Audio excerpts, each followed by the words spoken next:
जय हिंद साथियों, सबसे पहले स्वागत है आपसे उस नए वीडियो पे। जितने भी कैंडिडेट बाबा साहेब भीमराव अंबेडकर बिहार यूनिवर्सिटी के हैं और पार्ट 1 के एडमिट कार्ड को लेकर अपडेट चाह रहे हैं, क्योंकि आप लोगों के एग्जाम 18 अक्टूबर से शुरू होना है और अभी तक विश्वविद्यालय की तरफ से एडमिट कार्ड जारी नहीं किया गया है। तो क्या आप लोगों के एडमिट कार्ड ऑनलाइन के माध्यम से मिलेंगे या ऑफलाइन के माध्यम से मिलेंगे? तो कब मिलेंगे और कहाँ मिलेंगे, इसको लेकर के मैं इस वीडियो में इंफॉर्मेशन देने वाला हूं। वीडियो को शुरू से अंत तक देखिएगा। वीडियो अच्छा लगा तो लाइक करके चैनल को सब्सक्राइब करके और इसको ऑन करके जरूर रखिएगा, ताकि बिहार यूनिवर्सिटी से जितने भी अपडेट आएगा मैं चैनल के माध्यम से अपलोड करूंगा और आप तक पहुंच जाएगा। ठीक है, देखिए दोस्तों, सबसे पहले आप लोग याद रखेंगे कि बिहार यूनिवर्सिटी अभी तक जो भी एडमिट कार्ड जारी करता है वो ऑफलाइन के माध्यम से ही जारी करता है। कहने का तात्पर्य, आप जिस कॉलेज में नामांकन लिए हैं उसी कॉलेज में आपको एडमिट कार्ड मिलेंगे।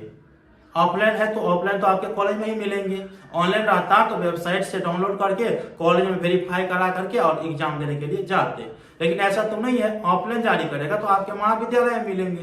तो महाविद्यालय में कब से मिलेंगे, तो इसकी सूचना प्रेस विज्ञप्ति में आई है कि 13 अक्टूबर 2022 से आप लोगों के महाविद्यालय में एडमिट कार्ड मिलना शुरू हो जाएगा। तो आप लोग 13 अक्टूबर के बाद अपने महाविद्यालय में एडमिट कार्ड लेने के लिए चले जाइएगा। एग्जाम की अच्छे से तैयारी करिएगा, ऐसा नहीं कि अनाप शनाप कुछ तैयारी कर लीजिएगा। और एग्जाम देने के लिए जाइएगा ना, तो मैं हमेशा से अपने कैंडिडेट को कहता हूं कि एक भी क्वेश्चन को छोड़ना नहीं है, एक भी क्वेश्चन को नहीं छोड़ना है। अगर आपको ग्रेजुएशन में कम मार्क मिल जाता है ना, तो बाद में बहुत दिक्कत का सामना करना पड़ता है। इसीलिए आपको जितना क्वेश्चन का आंसर देने के लिए कहेगा उतना क्वेश्चन का आंसर आप सच्चे तन मन से आप लोग दीजिएगा। ठीक है, धन की जरूरत यहाँ पर नहीं होगा। धन लगाइएगा तो फिर गड़बड़ हो जाता है। तो आई होप कि आप लोगों को जानकारी समझ में आ चुका है कि आप लोगों के एडमिट कार्ड 13 अक्टूबर 2022 के बाद आपके महाविद्यालय में मिलेंगे। वीडियो कैसा लगा कमेंट बॉक्स में बताइएगा और आप किस पर अपडेट चाह रहे हैं वो मुझे बताइएगा।